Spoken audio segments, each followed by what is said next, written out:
Hello.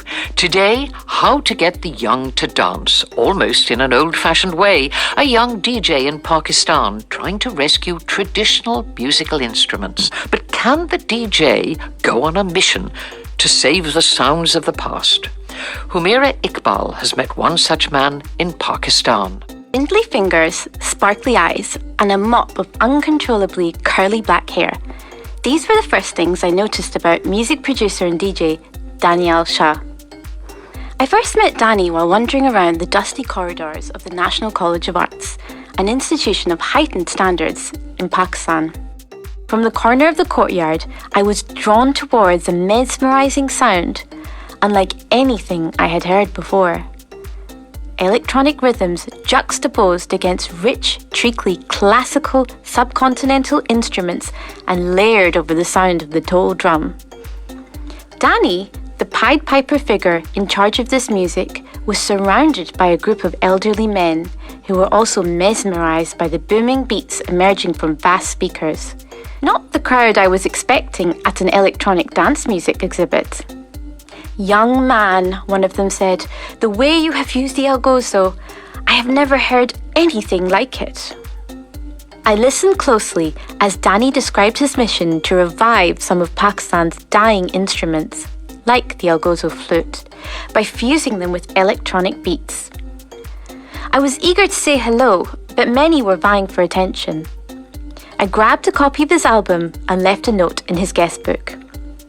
It wasn't until 3 months later, on another trip to Lahore, that I was able to sit with the music producer himself and have a chat about his album.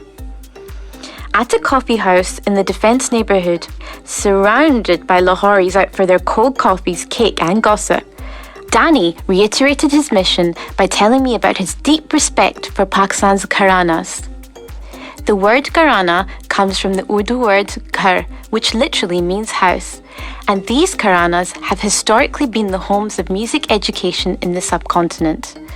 They represent a social system in which musicians are linked by ancestry or apprenticeship to a particular type of music. But, as Dani pointed out, times were changing and these traditions, once held sacred, were in danger. He explained his method of creating tracks by keeping pure folk melodies at the core and designing the electro beats around them.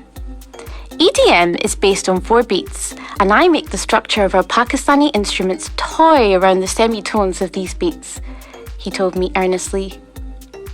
A track called The Art of the Algozo, which is Dani's favourite, shows this dynamic off beautifully. The algozo is a wind instrument from the southern Sindh regions of Pakistan, made up of a pair of wooden flutes, one longer than the other. It makes a truly distinctive sound, transporting one to the Thar Desert where it is held sacred. But, like other gharanas, those of the algozo are fading fast. Now, Dani told me, only a few of its great players were left and aging rapidly. Sending teams out to gather the sound from Sindh, Dani then used the traditional algozo rhythm layered against a modern dubstep to take the instrument to a different place. When I asked him why this track was his favourite, the key was in its emotional impact. The meaning came out when I played it in front of Sindhi people, Dani told me. Their reaction was priceless. They were humming the tune as if they had already heard it. This sense of déjà vu lies at the core of Dani's music. The combination of genuine respect for tradition with the sensibilities of modern electronica has great meaning for all Pakistanis, not just musicians or Sindhis or even music lovers. I can't wait to hear what he does next.